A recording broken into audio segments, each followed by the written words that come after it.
So today we are going to discuss the consistent deformation method.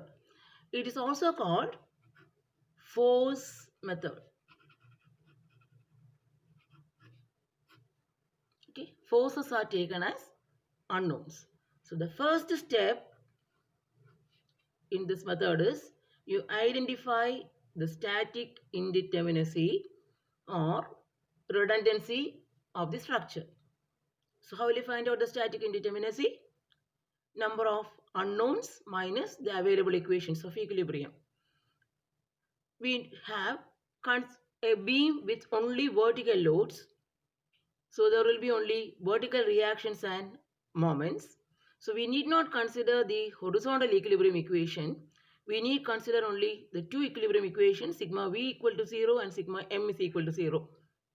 The unknowns are a vertical reaction at A, moment at A, vertical reaction at B, vertical reaction at C. So altogether 1, 2, 3, 4 unknowns, 2 equations of equilibrium.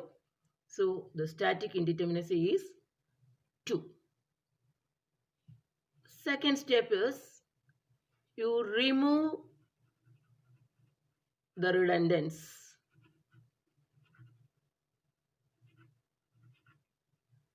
So here I will take the 3 and 4 reaction components, that is the reaction at support B and reaction at support C as the redundants. So redundants are identified. Redundants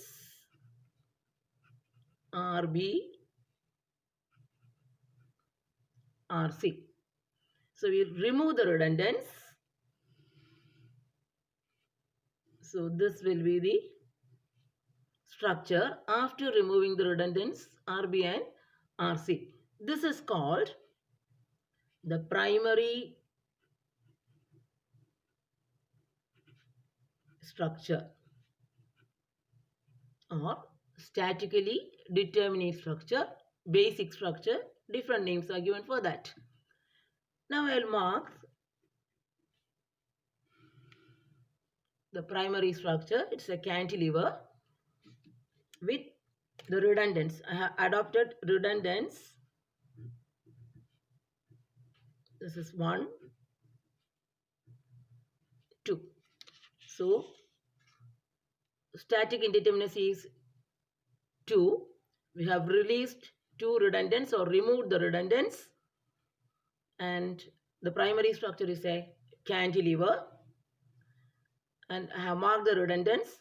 This is first redundant 0.1, the second redundant at 0.2. I have marked R1 and R2. Now the primary structure marked with external load. So this is primary structure with external load. So this is primary structure with chosen redundants. Now the primary structure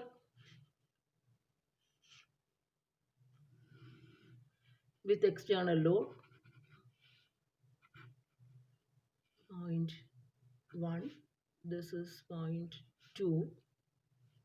This structure will undergo deformation. The displacement at the point of redundancy, the first redundancy delta L1. The displacement at the second point of redundancy delta L2. So this is the primary structure with external load. The displacement due to external load at point 1 is delta L1 and at point 2 is delta L2. Next, consider the primary structure.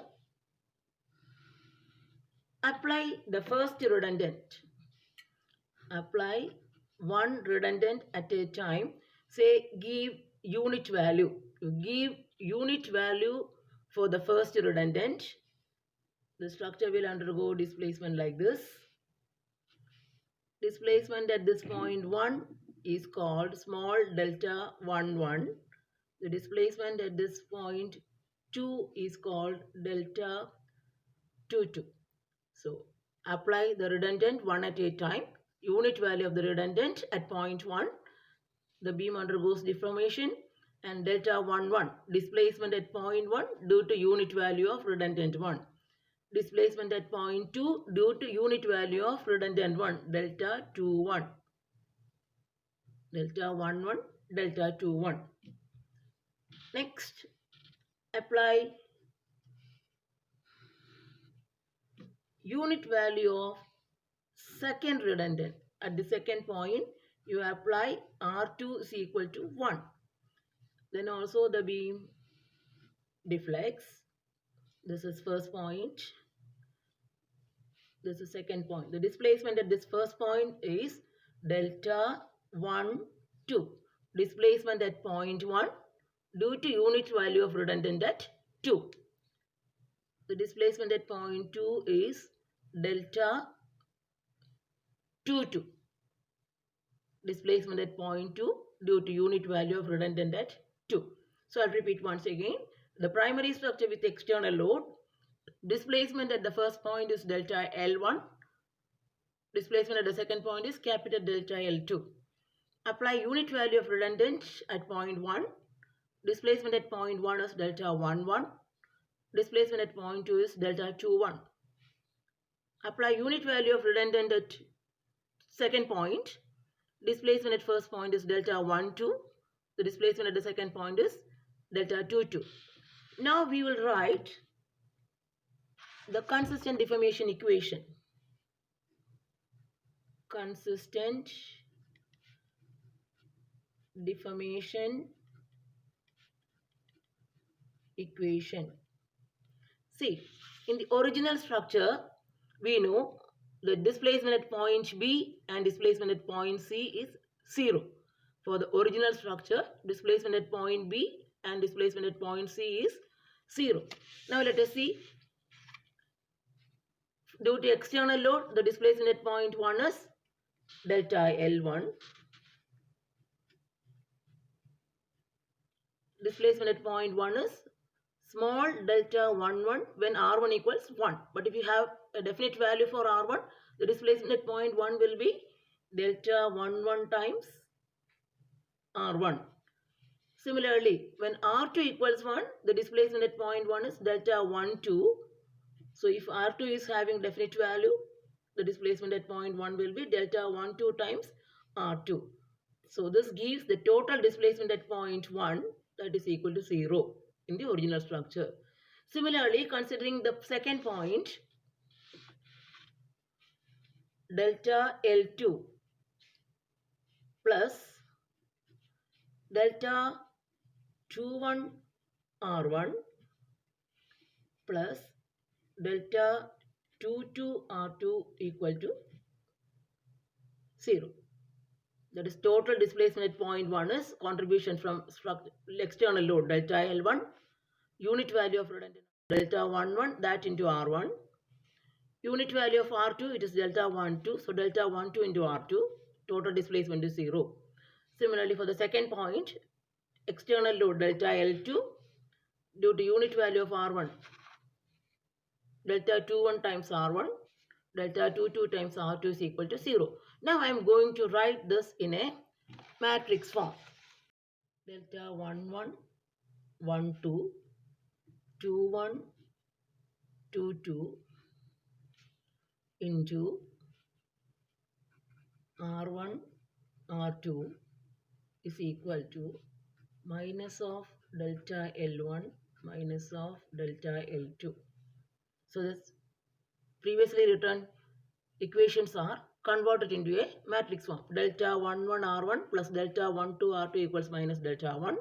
Delta 2 1 R1 plus delta 2 2 R2 equal to minus delta 2.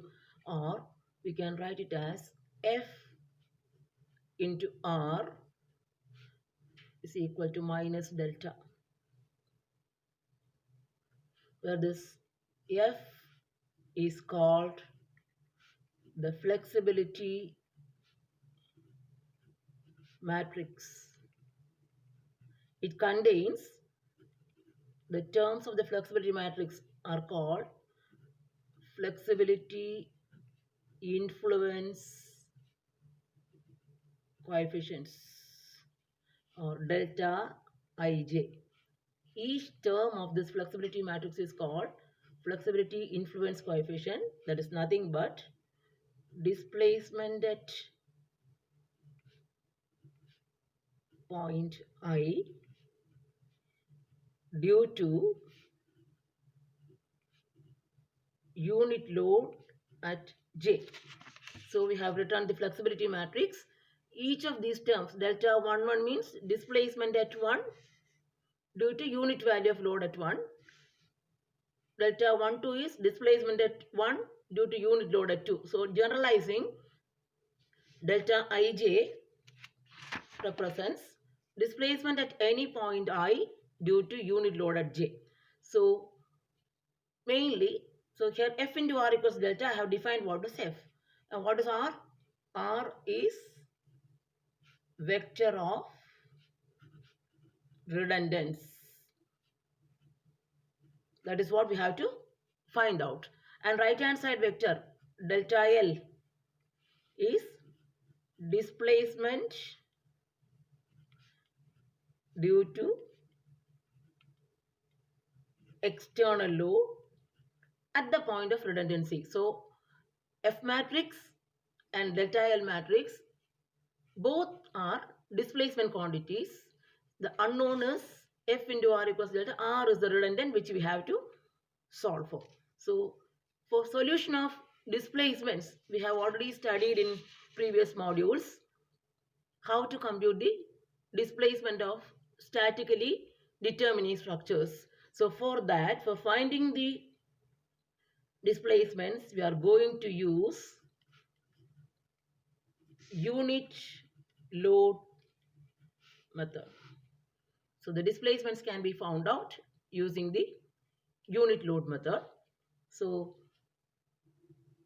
delta 1 can be written as integral m1 dx by ei. What is this m1 will be explained in the next video. Delta 1 2 is the same as delta 2 1 because Clerk-Maxwell's law of reciprocal deflection, these two will be the same. It can be evaluated as m1 m2 dx by ei. Delta 2 can be evaluated as integral m2 dx by ei. Delta L1 can be calculated as m1 dx by ei. Delta L2 integral mm2 dx by ei. This we have already seen in the previous module.